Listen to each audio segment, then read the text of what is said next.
2300 साल पहले एक ऐसा स्तूप जो आकाश को छूने को बेताब था, जहां तथागत बुद्ध ने अपना आखिरी उपदेश दिया। लेकिन आज ये स्तूप जंगल की ओट में छिपा है, जैसे कोई प्राचीन राज चुपके से फुसफुस रहा हो।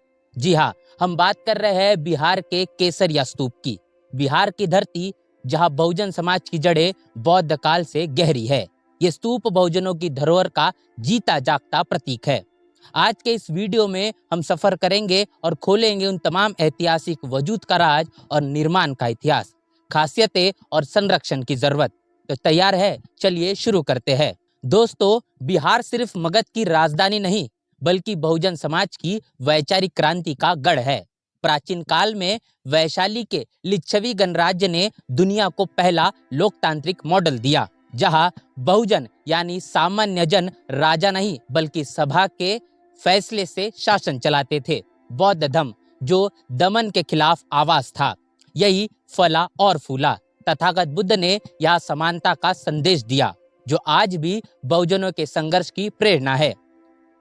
चीनी यात्री फायहान 5वीं शताब्दी, इन्होंने लिखा कि बिहार की भूमि ये धर्म का केंद्र थी, जहां लिच्छवी जैसे बहुजन समुदाय ने स्तूप बनवाकर बौद्ध अवशेषों को संरक्षित किया। केसरिया इसी धरोहर का चमकता मोती है, जहां बुद्ध का अंतिम दान हुआ और बहुजन विरासत ने इतिहास रचा। ये सिर्फ पत्थर नहीं, बल्कि समानता की वो नींव है जो आज भी हमें बुलाती है। लेकिन ये विरासत कैसी बनी? चलिए अशोक के काल में झांकते हैं। अब आते हैं केसरिया के ऐतिहासिक वजूद पर। पूर्वी चंपारण जिले में पटना से महज 110 किलोमीटर दूर गंडक नदी के किनारे बसा ये छोटा सा कस्बा प्राचीन केसपुत्र नाम से जाना जाता था, जहां बुद्ध ने अपना 22वां उपदेश कलाम सूत्र दिया, जिसमें उन्होंने कहा, अंधविश्वास न मानो, अपने अनुभव और तर्कों से चलो। ये सूत्र आज भी वैज्ञानिक सोच की बुनियाद है। 483 ईसा पूर्व जब बुद्ध वैशाली से कुशीनगर की ओर अंतिम यात्रा पर थे, लिच्छवी बहुजनों ने उन्हें रोक लिया। बुद्ध ने अपना भिक्षा पात्र दान दिया और यहीं पर निर्माण की घोषणा की। पुरातात्विक A.H. फ्रैंक ने अपनी किताब मॉन्यूमेंट हिस्ट्री ऑफ बिहार में लिखा कि यह जगह बौद्ध तीर्थों का मंडला केंद्र थी। 1814 में कर्नल कोलिन मैगजीन ने अपनी पहली बार इसका जिक्र किया, लेकिन 1998 में ASI की खुदाई ने खुलासा किया कि ये टीला कोई साधारण ढेर नहीं, बल्कि दुनिया का सबसे बड़ा बौद्ध स्तूप है। इतिहासकार पीटर हार्डी के अनुसार ये लिच्छवी गणराज्य की शक्ति का प्रतीक था। रोमांचक है ना? लेकिन ये किसने बनवाया और क्यों? दोस्तों, केसरिया स्तूप बनाने का कारण बुद्ध के जीवन का वो पल है जो इतिहास बदल गया। कल्पना कीजिए, बुद्ध कुशीनगर जाते हुए थक जाते हैं, लिच्छवी उन्हें रोकते हैं। बुद्ध मुस्कुराते हुए कहते हैं, मैं अब निर्वाण की ओर जा रहा हूँ, ये भिक्षा पात्र लो, मेरी आखिरी भेंट है।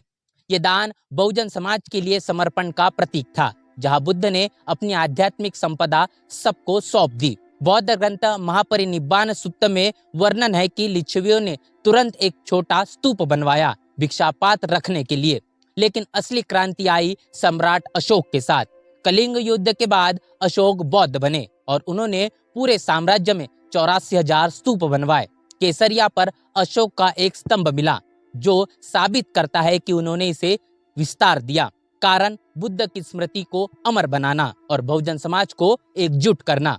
इतिहासकार रोमिला थापर की किताब Ashok and the decline of Maurya में कहा गया है कि ये स्तूप शांति का संदेश थे, बुद्ध के घाव भरने के लिए। क्या यह सिर्फ स्मृति था या कुछ और? जानिए किसने इसे साकार किया। अब सवाल जो सबके मन में घूम रहा है, केसरिया को आखिर किसने बनवाया? जवाब है सम्राट अशोक ने। 3री शताब्दी ईसा पूर्व मौर्य साम्राज्य के चरम पर अशोक ने इसे मूल रूप दिया। ASI की 1998 खुदाई में अशोक स्तंभ की राजधानी मिली। लेकिन कहानी यही खत्म नहीं होती। प्रारंभिक छोटा स्तूप लिच्छव ने बनवाया था, जैसे कि चीनी यात्री हिनसांग 7वीं शताब्दी ने अपनी डायरी में लिखा। वैशाली के राजा लिच्छवी ने बुद्ध के भिक्षा पात्र के लिए ये बनवाया। बाद में कुषाण काल कनिष्क के स्वर्ण सिक्के मिले और गुप्त काल 750 ईस्वा पूर्व में इसे 6 स्तरीय बहुभुज संरचना में विस्तार मिला। इतिहासकार जॉन मार्शले के अनुसार पाल काल में ये अपनी चरम ऊंचाई पर पहुंचा तो ये अकेले अशोक का नहीं बल्कि बहुजन समाज के सामूहिक प्रयास का नतीजा था। 1934 के भूकंप ने इसे 123 फुट से घटाकर 104 फीट कर दिया, वरना ये आज भी सबसे ऊंचा होता। लेकिन ये इतना विशाल क्यों है, आइए आगे जानते हैं। दोस्तों, केसरिया की खासियतें इसे बौद्ध दुनिया का सुपरस्टार बनाती है।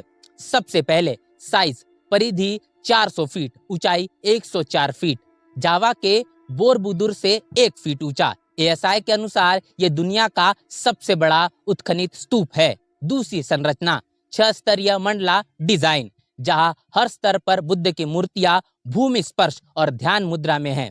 ये इंडोनेशिया के बोरबुदुर से मिलती जुलती है, जो साबित करता है कि बौद्ध विचार कैसे समुद्री रास्तों से फैले। तीसरी खोज, खुदाई में कनिष्क के सोने के सिक्के, अशोक स्तंभ के टुकड़े और बौद्ध विहार के अवशेष मिले। ये बताते हैं कि यह व्यापार और ध्यान का केंद्र था। चौथी, कलाम सूत्र का कनेक्शन, बुद्ध का वो उपदेश यहाँ दिया गया था जो अंधविश्वास के खिलाफ था। इतिहासकार डेविड मिशेलिन की किताब द कलामा सूत्र में लिखा कि ये सूत्र आधुनिक विज्ञान की जड़ है और सबसे अनोखा ये बहुभुजीय है, पारंपरिक गोलाकार से अलग, जो लिच्छवी वास्तुकला की देन है। कल्पना कीजिए, ये टीला जंगल में छिपा था, लेकिन 1998 की खुदाई ने इसे जगा दिया। लेकिन इतनी अनमोल चीज को बचाना आखिर क्यों जरूरी? अब सोचिए, अगर ये स्तूप गायब हो जाए तो क्या होगा? केसरिया जैसे विरासत का संरक्षण इसलिए जरूरी है क्योंकि ये सिर्फ पत्थर नहीं, हमारी पहचान है। पहला, सांस्कृतिक। यूनेस्को की रिपोर्ट के अनुसार बिहार के बौद्ध स्थल वैश्विक पर्यटन को 20% बढ़ा सकते हैं, लेकिन बिना संरक्षण के ये खो जाएंगे। 2022 की बाढ़ ने इसे डुबो दिया था। जलवायु परिवर्तन का खतरा है। दूसरा, ऐतिहासिक, ये बहुजन संघर्ष की कहानी कहता है, लिच्छवियों की लोकतंत्र विरासत। इतिहासकार इरफान हबीब कहते हैं कि ऐसी धरोहरें भविष्य को सबक देती है। तीसरा, आर्थिक। एएसआई ने इसे राष्ट्रीय महत्व का स्मारक घोषित किया, लेकिन विकास की कमी से पर्यटक कम आते हैं। बिहार सरकार का हालिया प्लान, रेप्लिका बनाना और पर्यटन सर्किट जोड़ना सराहनीय है।